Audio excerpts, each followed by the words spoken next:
आभाळ आज भरून आलेलं होतं. आज पाऊस पण भरपूर सांगितलेला आहे. मग मित्रांनो त्यानंतर आभाळातून एक मस्त पद्धतीचं कोकिळा किंवा मग पानकोंबडी आपण त्याला म्हणू शकतो ती पाहिली. मग एक दोन कावळे पण आपण त्या ठिकाणी पाहिले. गावाकडे जात असतानाच आपलं एक मंदिर लागतं, ते मंदिरात झेंडा एकदम चांगला फडकत होता. मित्रांनो आज आपण सकाळी नाश्त्याला केळं खाल्ली.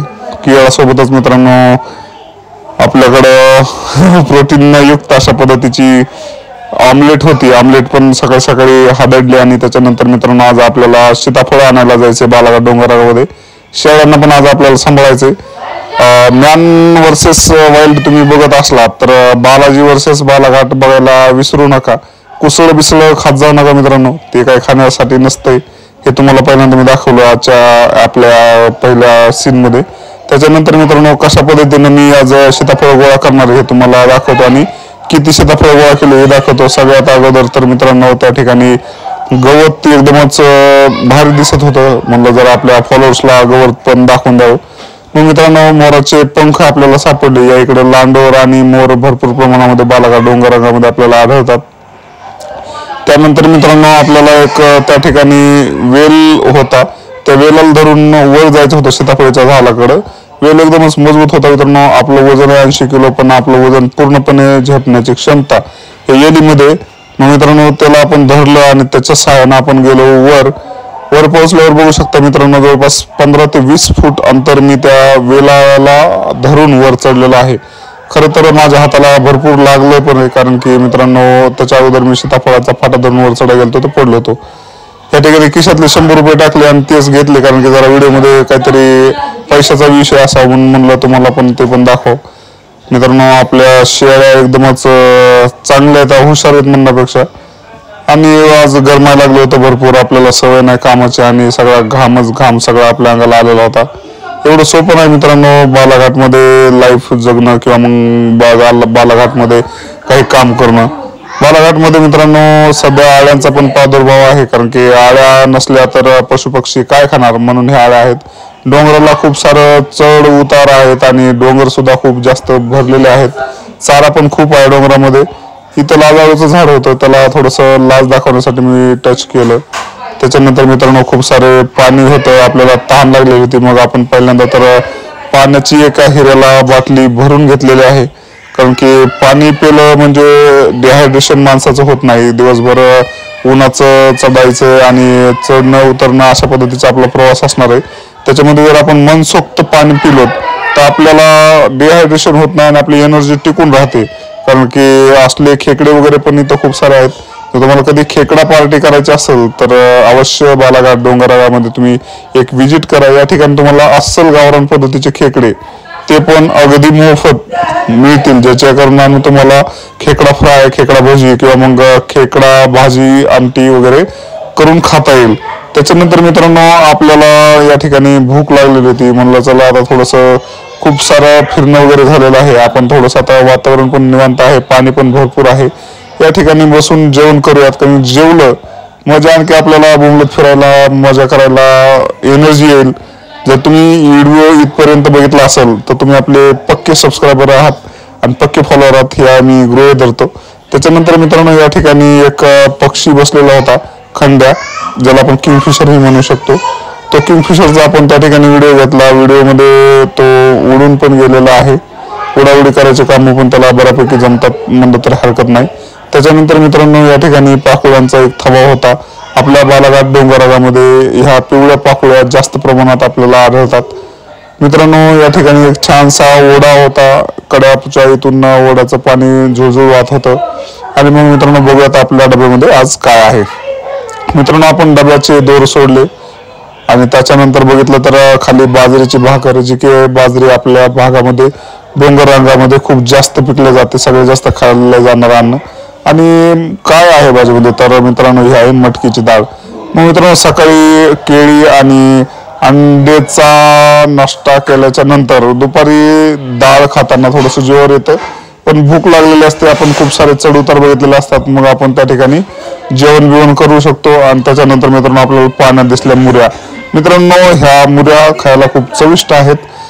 हे कुठून येतात, कसे येतात काय माहित नाही, का इथल्या इथं तयार होतात माहित नाही. जेवण करून भरपूर पाणी प्यायल्याच्या नंतर मित्रांनो आपला प्रवास पुढचा चालू झालेला आहे। या ठिकाणी एक खेकडा पण होता, म्हणलं भाऊ आपल्यासोबत डबड असतात आज कार्यक्रम तुझा बी लावला असता, पण आज आपल्यासोबत काय डबड वगैरे नाही, त्याच्यामुळं मित्रांनो ते तर वाचलेलंच आहे सध्या, कारण की आपण त्याला कच्चं तर काय खाऊ शकत नाही। बालाघाट वर्सेस बालाजीमध्ये कच्चं खाण्याचा काही विषय नसतो। त्याच्यानंतर मित्रांनो आपण एका कडा ठिकाणावर आलो, कड्याला आणखी पण पाणी आहे, दिवाळी होऊन गेल्याच्या नंतरही कड्याला पाणी आहे। ही एक 7वं आश्चर्य म्हणलं तरी हरकत नाही, 7 आहेत ऑलरेडी, समजा 8वं 9वं म्हणलं तर हरकत नाही, कारण की आमच्या इकडं दिवाळीच्या 1 महिना अगोदरच पाणी सगळं आटलेलं असतं। नंतर पाऊस काळच त्या पद्धतीचा झालेला आहे की पाणी काय आणखी आटलेलं नव्हतं। खूप छान वाटायला लागलं, सगळं गारवा डोंगर राडात सगळा झाडी डोंगर वगैरे बघून बघून आणि पाण्यामधून फिरून फिरून मजा आली। 2दा तर आपडलो मित्रांनो मी असल्या ह्या वड्याच्या दगडांमध्ये। वड्यामध्ये फिरणं पण काय एवढं सोपं काम नाही। त्याच्यासोबत मित्रांनो आपण दुसरा कडा बघितला तर या ठिकाणी तुम्ही पाहू शकता त्याच्यावर गवत आलेला आहे, पूर्णपणे कडा तो वाळून गेलेला आहे। त्याच्यानंतर मित्रांनो आपल्या शेळ्या म्हणजे आपलं जीव आहे मित्रांनो। मी जिथं जाईल तिथं व्हिडिओमध्ये माझ्या पाठीमागे शेळ्या चालत होत्या। अशा पद्धतीच्या हुशार शेळ्या जर असतील तर शेळी पालकाला आणखी काय पाहिजे मित्रांनो। शेळ्या दनादन असे हातभर पद्धतीचे गवत करांडू खात होत्या। बघा रे पाठू कसल्या पद्धतीचं गवत करांडते घ्या राडा, आणि सगळं गवत खाल्ल्याच्या नंतर मित्रांनो त्यांचं पोट लवकरच भरतं।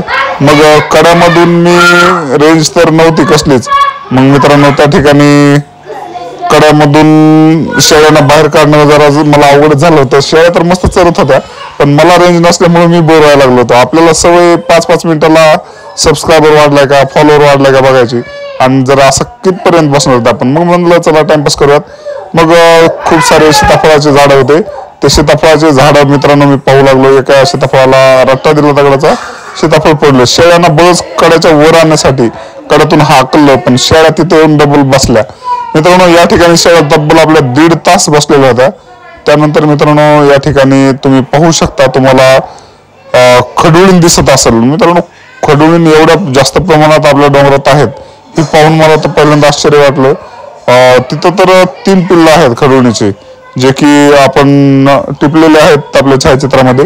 त्याच्यानंतर इथं मित्रांनो राघू आहे, याडा राघू आपल्या इकडे म्हणतात त्याला, हिरवागार पक्ष आहे। तुम्हाला जर नजर शोधक असेल तर तुम्हाला या फांदीवर बसलेला हा राघू दिसत असेल मित्रांनो। हा खूप जास्त आमच्या बालाघाट डोंगररांगामध्ये पाहायला मिळतो, दुर्मिळ पक्ष आहे, आणि त्यातल्या त्यात गवत वगैरे खूप जास्त वाढलेला आहे, फुलवारा लागलेला आहे गवताला।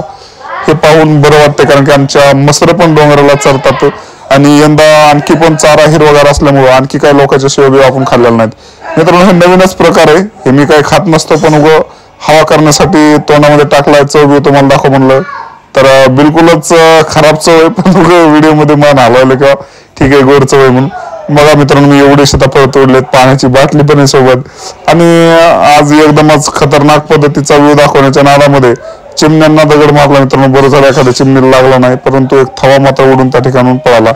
तिथं आपल्याला घोडा दिसला, म्हणलं चला घोडा पण आपण दाखवूयात आपल्या प्रेक्षकांना। मग मित्रांनो आज संध्याकाळी रविवारचा बेत आहे, किलोभर घ्यावं लागतंय, अशा पद्धतीने किलोभर घेतलं। नंतर एका पेशंटकडे आलो होतो आपण मित्रांनो। हा बैल 3 दिवस फॉलोअप दिल्याच्या नंतर हे रिकवर होत नाहीये। बालाघाट डोंगररांगामधून मित्रांनो डोंगराला दिवसभर जनावर चरलेले आता संध्याकाळी वापस येत आहेत। मला याच्यात एक विचित्र प्रकार आढळला, तो म्हणजे डोंगराला एकतर जनावरांना चालायचं आणि ह्यांच्या गळ्यामध्ये असले लाकडं बांधून जर त्यांना चालायचं म्हणलं ते प्रदीपरावांचं जरा चुकतंयच असं वाटतं आपल्याला, पण जाऊ द्या, प्रदीपरावांना जे पटतंय ते प्रदीपराव करतात। प्रदीपराव म्हणजे काय साधा विषय नाही। त्याच्यानंतर मित्रांनो प्रदीपराव गेले त्यांच्या जनावरांना तिकडं घेऊन त्यांच्या गोठ्याकडं। मग मित्रांनो त्या ठिकाणी बैलगाडी आली, आमचे संतोषराव त्यांचे मोठे बंधुराज बैलगाडी चालवत होते। 4 बैल मित्रांनो आज हे पण कारखान्यावर जाणार होते, कडबा वगैरे आणून त्यांनी सगळ्या गोष्टींची तयारी केलेली आहे। आता आपल्या इकडं कारखाना जाण्याचा पण लगबग चालू आहे सगळ्या म्हणजे ऊसतोड मजुरांची। आपल्या इकडं मुख्य व्यवसाय तर मित्रांनो ऊसतोडणी हाच आहे बीडमध्ये, कारण की खूप कमी लोकांकडे जमीन आहेत आणि पाणी तर त्याहून कमी लोकांकडे आहे। मग आजच्या व्हिडिओमध्ये मित्रांनो एवढंच। बालाघाट वर्सेस बालाजी हा एपिसोड तुम्हाला कसा वाटला हे कमेंट मध्ये नक्कीच